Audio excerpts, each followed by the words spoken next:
Hey everybody, today I bring you a tutorial on how to take apart a carburetor and clean it. Today we have a KX65 and what I'm doing right now is removing the screws to the carburetor. We've got the air intake to our right and our engine to the left. Now to our right we've got a air box, and what I recommend is removing the chair and taking out the air box. Therefore it gives you plenty of room, and just in case your rubber is dry rotted, it won't crack on you.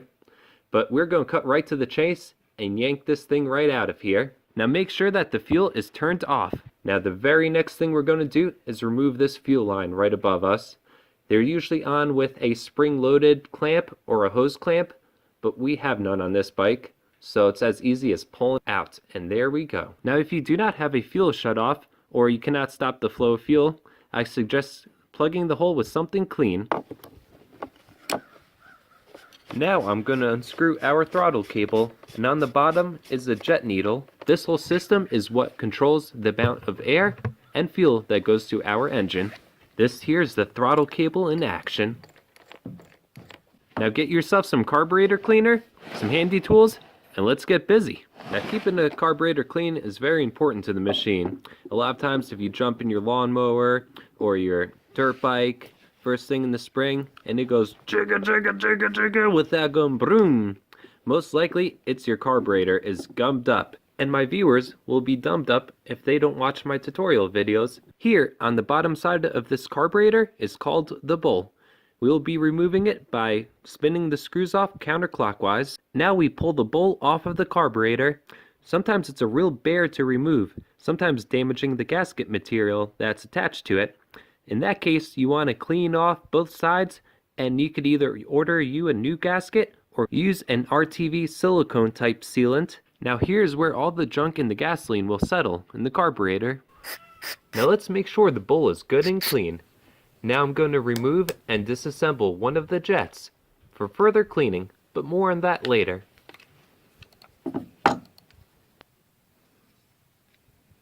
Now this here is our float. It's what maintains the level of gas in our carburetor. Level goes down, it opens. Level goes up, it closes. Removing it is as simple as pulling out the pin, lifting straight up, and the float valve slides right off. This is what seals off the gasoline, so make sure it's in good shape or replace it. Now for this next part, I'm going to have to grab a really small screwdriver. But looking through all of my tools, I don't have a single small screwdriver. Really? Not a single one? Well, looks like I'm just going to have to grab one of these and grind it down.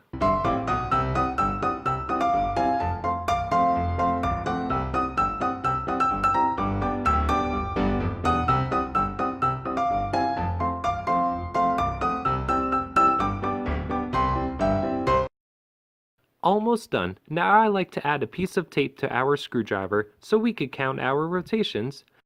This will prove to be useful when putting things back to their original adjustment, like the air-fuel ratio screw.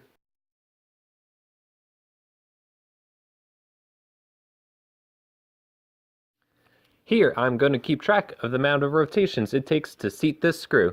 As you can see, it took 1.5 rotations. I will use that later. This is the idle adjustment screw. It designates how far the throttle closes. Now this is the pilot screw, or the air-fuel ratio screw. I like to turn it clockwise until it's seated.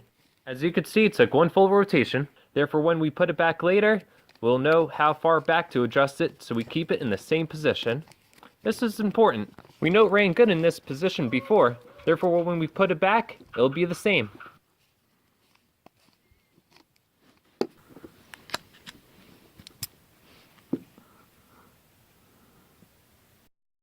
Now that that's done, let's take off our last jet. For further inspection, all the gas going to the engine goes through these jets. That's why it's so important to clear out any restrictions. So far, everything looks good and clean, but when I turn it over on its top, as you can see, it's almost completely clogged. We're going to have to clear this one out. Now what I like to do is grab me a wire brush and pluck off one of the wires. This is a perfect tool for getting in and cleaning out any of the corrosion and any of the buildup. Now go around and make sure every passage is good and clear.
Every orifice is fitting clean.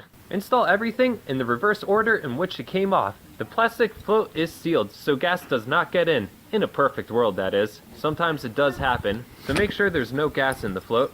That will affect its buoyancy, prohibiting it from maintaining the correct level of fuel in the carburetor. Make sure the float valve moves freely with no restriction. If not, your carburetor will either run out of gas or it will flood. Back to the idle or throttle position screw. I like to screw it in all the way till it's seated and back it off 1.5 turns. Same with the pilot screw or air-fuel ratio screw. Just as before, I'll back it off 1 full rotation.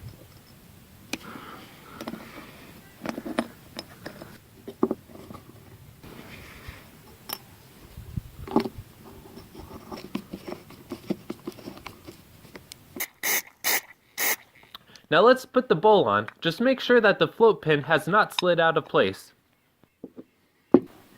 As with anything with a gasketed surface, I like to alternate my screwing pattern to seat it nice and even, just like lug nuts on a car.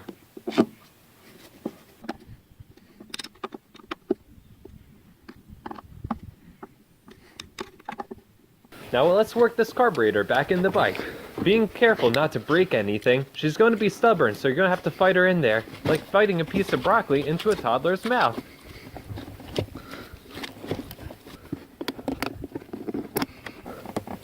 Now let's put some fresh fuel in the bike and give it an oil change if it could use it, and let's get this thing running. It's alive! Now this here is the throttle or idle adjustment screw in action.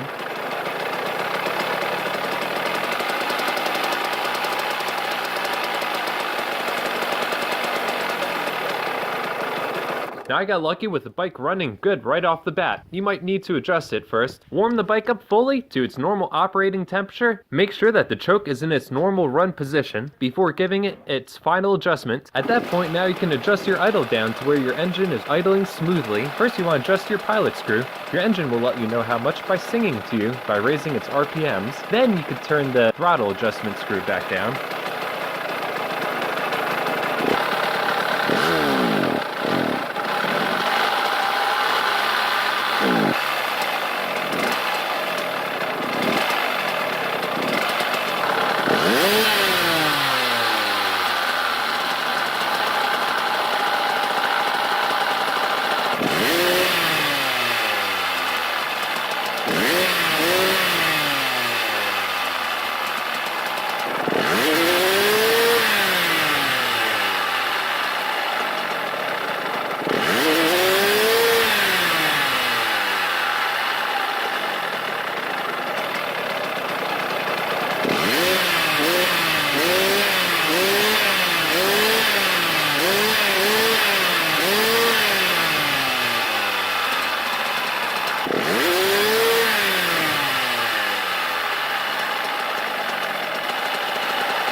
Whoa, whoa, whoa! You can't lay down on the job.